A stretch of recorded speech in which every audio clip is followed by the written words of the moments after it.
Assieds-toi bien mon coco, parce qu'aujourd'hui c'est de la culture de qualité que tu vas avoir. Non pas que Pikmin ce soit pas de qualité, mais bon. Réputé comme étant une des meilleures œuvres du Jump depuis sa création par beaucoup de monde, JoJo's Bizarre Adventure c'est un manga qui fait peur à encore beaucoup trop de personnes. Et comme on disait en 72, l'essayer c'est l'adopter. Alors tout en évitant le spoil, je vais tenter de vous donner envie d'essayer JoJo's Bizarre Adventure.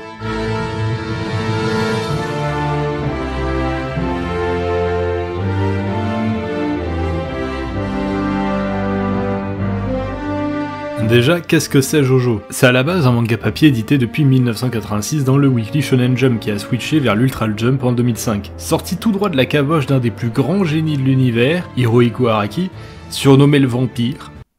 Il vieillit jamais ce mec. Mais de quoi ça peut bien causer, me direz-vous? De quoi on parle? Ah bah en un mot, c'est l'aventure d'une famille. Bravo, tu sais compter, ça fait plus qu'un. Là où la plupart des autres mangas ont un découpage en arc, JJB a fait le choix de se découper en parties et ont chacune un thème et un objectif bien précis différents des autres parties. La première, Phantom Blood, est inspirée du cinéma d'horreur et raconte l'histoire de Jonathan Joestar. Un minot les poches pleines qui vit la vie de château, et de Dio Brando, exact opposé, recueilli par la famille Joestar suite à une dette due à son défunt papa alcoolo. Dio fait tout pour humilier Jonathan et c'est à partir de là que les emmerdes commencent car il existe un artefact qui permet de transformer un humain en vampire. Oui, c'est notamment pour ça que les gens ont peur de regarder. Dio va finir par abandonner son humanité et Jonathan, en tant que bon gros héros de shonen sans peur, se met en tête d'arrêter son frère adoptif. Et soyons francs, 5 minutes, c'est sûrement la partie la moins intéressante de l'œuvre. Mais la bonne nouvelle pour ceux qui sont intéressés par l'animé, et là c'est aussi la partie la plus courte. Et c'est que la première partie. Chaque partie possède son propre antagoniste, son groupe de héros et son propre style. D'ailleurs, profitons-en pour répondre à la question, je dois lire ou regarder?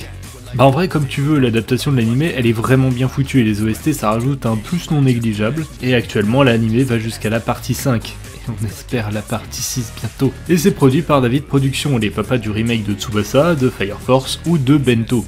Et c'est super quali. Et les comptes Twitter ils font pas assez la propagande. On te voit Jonetsu Shonen. Bon lui ça va, son compte il est bien en fait. Donc revenons au sujet. Jonathan c'était que la partie 1, derrière il y en a 7 autres. Comme je sais que vous savez bien compter, ça veut dire qu'il y a 8 parties. Dans cette vidéo, tu vas pouvoir calculer. Et c'est au fur et à mesure du récit que Jojo va prendre tout son sens. Comme je l'ai dit, le découpage en parties ça permet de faire des choses différentes d'une partie à l'autre. Et c'est là que ça devient intéressant. La partie 2 on retrouve Joseph, accessoirement le meilleur Jojo, avec un thème bien plus centré sur l'aventure, qui n'a rien à voir avec le cinéma d'horreur, et c'est ce qui fait toute l'essence de Jojo. Une partie 3 typée action, une 4 plus cinéma d'enquête, une 5 cinéma italien, il y a du western, il y en a pour tous les goûts. Mais ce n'est pas tant l'histoire qui peut rebuter les gens, c'est plutôt le chara-design. Parce que ouais, Jojo, physiquement c'est assez spécial, aussi bien manga qu'animé. Mais c'est sûrement ce qui le caractérise le plus, les personnages sont hauts en couleur. Chaque personnage est différent, et surtout, chaque personnage un tant soit peu important a un caractère bien précis et suffisamment fort pour ne pas passer au second plan. Mais il doit y avoir quelque chose qui nous intéresse plus que le côté écriture. C'est la bagarre. Alors c'est là où la première fois on pige pas grand chose.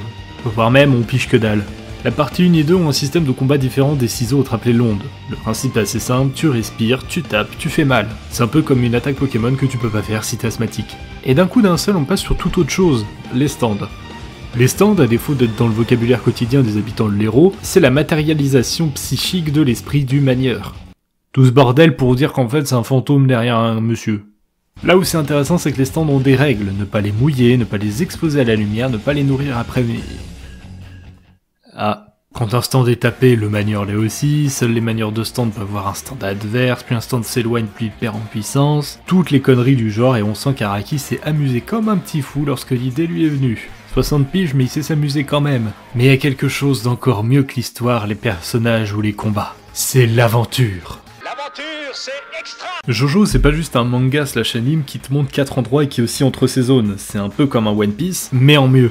M'engueulez pas s'il vous plaît. Toutes les parties sont une aventure à part entière, surtout la 3 pour les amateurs de l'anime. Même dans des lieux plutôt restreints comme dans la partie 4 ou 6, bah y a quand même un voyage assez grand dans une vingtaine de kilomètres. C'est comme si tu tombais sur 35 agresseurs quand t'allais chercher ton pain. C'est méga épique, mais je m'égare. Chaque zone, chaque lieu, chaque micro-endroit est super intéressant parce qu'on explore un monde super vaste, sans avoir de redite de tel ou tel lieu.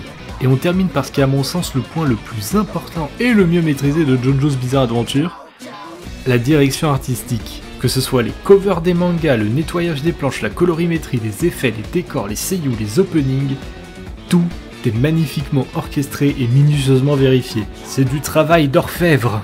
Il y a beaucoup trop d'expressions du Moyen-Âge. Quand ça change de couleur, c'est pas parce que le stagiaire a eu envie de foutre du rose à la place du vert, non. C'est parce que les couleurs sont posées sur la roue chromatique. La symbolique des couleurs est super importante dans Jojo. Regardez, j'en ai même parlé ici. Les combats sont tip-top. Putain, tip-top. Les combats sont géniaux, chaque personnage a un point fort. Jotaro a plus de sang-froid, Joseph est plus rusé, Johnny est... au début c'est Johnny quoi, et le mélange de tous ces éléments ça donne une œuvre qui est pour beaucoup de gens un modèle et une source d'inspiration. Et Jojo ça utilise beaucoup de références musicales. En fait ça en utilise même que ça. Shaman King, Yu-Gi-Oh, Hunter x Hunter, que des grands qui ont eu pour inspiration Araki et Jojo. Et ça c'est beau quand même. Si vous hésitiez à regarder ou lire Jojo, hésitez plus, foncez. Même si vous hésitiez pas en fait. Ça améliore un peu la culture ne serait-ce que de regarder un épisode, et ici, on aime bien la culture.